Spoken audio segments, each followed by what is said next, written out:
Oh, magandang hapon po guys. Dito naman ako nakakatid ng ulam sa amo ko. Naglalakad lang ako kasi malapit na naman eh. Hoy! Nagulat tuloy ako. Kasi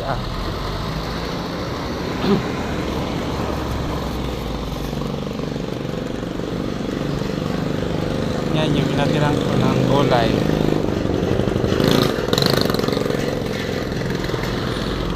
Yung bayo taas yan hanggang doon sa dulo. Yan po kay Greg. Yan haba yan. Yan doon pa.